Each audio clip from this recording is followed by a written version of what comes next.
Welcome back, everyone. The Authority of Heads of State and Government of ECOWAS has given Burkina Faso, Mali, and Niger 6 months from January 29 to July 29, 2025 to reconsider their decision to exit the regional bloc. The president of ECOWAS Commission, Umar Toure, announced a 6-month grace period on Sunday in Abuja after the 66th ordinary session of the Authority of ECOWAS Heads of State and Government. Let's share that story with you. This is the 66th Ordinary Summit of the Authority of Heads of State and Government of ECOWAS. The session opened with a farewell speech for the President of Ghana, as the session was his last as the President of Nigeria. President Bola Tinubu described the peaceful transition of power in Ghana as a beacon of democracy for the region. This gesture, as it happened in Nigeria in 2015, demonstrated political maturity and respect for the wish of the people of Ghana. Today, we have the man I refer to as Mr. Democrat. ECOWAS countries are expecting a slightly improved. Right, so joining me for his perspectives on this latest development is Professor Kayode Suola, Research Professor of Political Behavior at the Institute of African and Diaspora Studies, University of Lagos. Prof, good evening to you, sir. Thank you very much for joining us on Politics Tonight. Thank you. Good evening. Thank you very much. Thank you. So let's start with this, Prof. There's been so much jubilation about Nigeria's full compliance with the payment of community levy to ECOWAS, about $54 million. And according to reports, this constitutes 100% of its levy from January 2023 to July 2024. And this is the first time in 19 years that announcement was made by the president of the ECOWAS Commission. Would you say congratulations as well? And what is the significance of this? Well, I will say congratulations because it shows leadership. When we're talking about the significance, you know that either on text or by body language, Nigerian foreign policy has always been that of big brother of Africa. And so if you want to be a big brother, you must lead by example. So I think it's a step in the right direction that the country has been able to make that obligation. It sets a very good examples for others in ECOWAS to follow. It's as simple as that. All right. So now a decision has been made on whether or not Mali, Burkina Faso, and Niger would be accommodated back into the region. What we know for now is that these three countries will stop being members of ECOWAS from January 29, 2025, going by Article 91 of ECOWAS Treaty. But a duration of 6 months has been given from January 29 to July 29 to reconsider their decision to exit the regional bloc. What is the essence of this 6 months grace? Why is it important? Was it necessary? And what is the overall impact of this on the regional bloc? The period of 6 months given is a window. A window for possible reconsideration of positions, both on the part of ECOWAS as a body and on the part of Niger, Burkina Faso, as well as Mali. You will agree with me that at the international community, politics is still what happens. And politics is nothing but the interest of the person or the nation involved. I think the thinking of ECOWAS is that there are things to gain, there are things to lose. Either way, if these three countries go away from ECOWAS or they still remain in ECOWAS. So in the interest of both parties, administratively, there should be a gap. And that gap is a whole lot of period. The period of 6 months is a whole lot in the history of even a person's life, let alone a nation's life or the life of a regional or sub-regional organization. I think that's the idea. The body language is that ECOWAS does not want to trash away Mali, Burkina Faso, and Niger because of their significance, because of the fact that the more the merrier is the game in the international community. And so this 6-month period is given as a window during which it is hoped that the countries will realign their forces or reconsider their forces to ensure that ECOWAS remains a very strong force that it has always been in the West African sub-region. I give you an example. What happened in Syria only recently, so 1 week ago, is likely to be a game changer within the international community in general, and in particular within the ECOWAS region, and perhaps more particularly the game between Burkina Faso, Mali, and Niger versus ECOWAS. There is this body language that you may see that if a particular country has emboldened these 3 countries before now, and the 3 countries now begin to see trends in which the country that emboldened them, that also emboldened another particular country somewhere, is pulling out of that emboldenment, so to say, it is likely, because you don't have all the prediction qualities, there are several factors to it, but it is likely to be a point at which the 3 countries will begin to reconsider their stance. So it's a good thing that ECOWAS has given the period of 6 months, because a lot will happen, definitely, and what happens in the next 2 or 3 months will determine whether these 3 countries will eventually leave ECOWAS or will not leave. All right. I also hear that withdrawing is easy, but coming back is not automatic any longer. And this could be one of the reasons ECOWAS has given these countries these 6 months to reconsider. But Prof, does this also mark a significant shift in the West African geopolitical landscape? Can you take that again? Did you get the question? No, I didn't. All right, so does this also mark a significant shift in the West African geopolitical landscape, this latest development? Well, definitely, there's something significant has happened, and something significant will also happen. For instance, whether you like it or not, irrespective of the part of the device you are, Burkina Faso, Mali, and Niger have been able to make a point.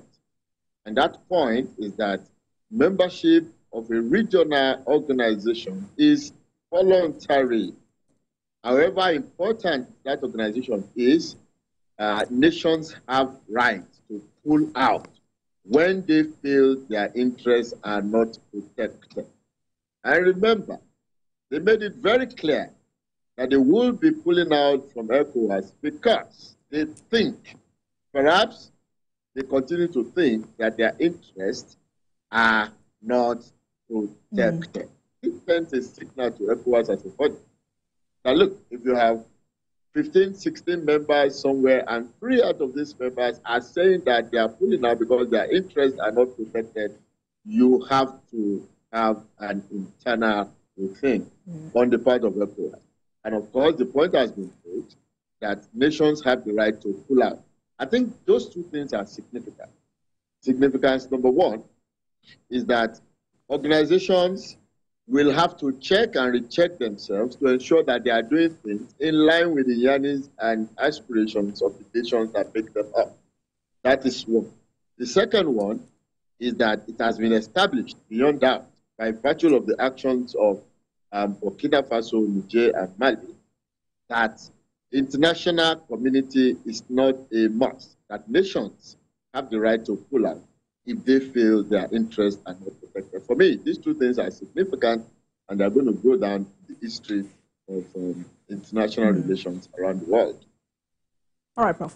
You know, the authority has also directed the Council of Ministers to convene an extraordinary session during the second quarter of 2025 to consider and adopt both separation modalities and the contingency plan covering political and economic relations between ECOWAS and these 3 countries. What do you hope to see? Again, this is part of the administrative, politics that need to be played before the three countries go their ways, if they will, or as a prelude to ensuring that they return to ECOWAS. Again, if they will. You will not know. There is nobody who has the power to should say at this point. Only the interests of these countries around the globe, vis-a-vis the interests of ECOWAS, will determine. However, to go back to your question, what I see is a situation in which even when the three countries eventually go away from ECOWAS, it will not significantly affect the relationship amongst the citizens of these three countries in terms of free movement, in terms of economic relations. There could be limitations here and there. But if you study what has gone on so far across ECOWAS, you know that the relationship amongst the countries in ECOWAS have been more informal than formal, to the extent that people travel, they do businesses, they conduct economic activities, they take political soliciting and orientations from one another, and all these have been going on informally. I do not see them change. Okay, so relationship will not change among the citizens. They will continue to operate as if there are no borders. I also think that relationship among heads of state or presidents of countries may also not significantly change. Because what is permanent in most cases is the interest, not the formality. And that is why, considering these two factors, something is telling me, and I'm not predicting now, I'm having an overview, that eventually Burkina Faso, Niger, and Mali may not leave ECOWAS. You may mark my words for it. But Prof, how optimistic are you that this 6 months grace period may yield some positive results? I think so. I think so. It may, because when you are engaged in this kind of politics and politicking, you must also have the consideration that things change. What goes on in the international community is nothing but the interest of every nation. So if tomorrow, as a result of happenings, I've just given you an example of what happened in Syria, which is a factor that will make the three countries come back to the drawing table and find out if the steps they are taking will ultimately pay them off or will be antithetical to the development of their own countries. They must do that. There's no soothsaying about that. And coming, what will happen after or as a result of any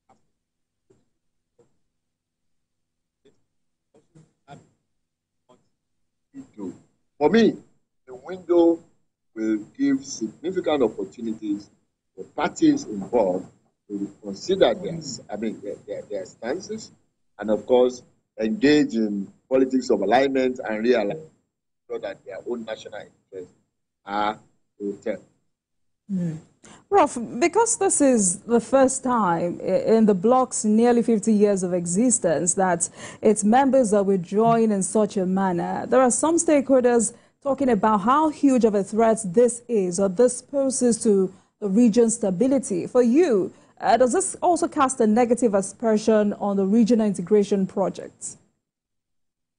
I'm afraid you may have to take this question again. I'm sorry. It got breaking at a point. All right. So I said because this is the first time in the bloc's nearly 50 years of existence that its members are withdrawing in such a manner. There are those nothing or talking about how huge of a threat this is or this poses to the region's stability. So for you, does this also cast a negative aspersion on the regional integration project? Definitely. If Mali goes away, if Burkina Faso goes away, if Niger goes away, it will have negative implications for and on ECOWAS. I mean, from the simple common sense, life, when it comes to politics, is a game of number. How many of you are involved? Who amongst you are involved? Togetherness of 15 countries or 16 countries or 18 countries will always be much better and much more powerful than what you have when you have 4 or 5 countries. History has taught us that the more the merrier is the game when it comes to the international community. That's number one. Number two, in terms of the negative consequences that may occur, is that, if you look at these 3 countries, they are very important to the security architecture of West Africa. They are in the Sahel, and, if you look at the map, you discover that for ECOWAS to navigate across the member states, inevitably, Burkina Faso especially, has to be assessed. So if there is hostility between Burkina Faso and another country in ECOWAS, navigation across, and the same thing happens to Niger, navigation across the community will be restricted, if not, absolutely difficult. So, for the philosophy of ECOWAS, what it represented, economic integration, partly with political integration in the interest of West Africa, it is important that everything is done like it has been done on the part of the Nigerian government. It is important that every room is also given, like it has now been given in terms of the 6-month window, to ensure that these 3 countries do not go away just like that. That's on the part of ECOWAS. And as I indicated before, Burkina Faso, Niger, and Mali also will lose a lot of things if they go away from ECOWAS, and they will gain a lot of things if they remain in ECOWAS. As I said earlier, the points have been clearly made.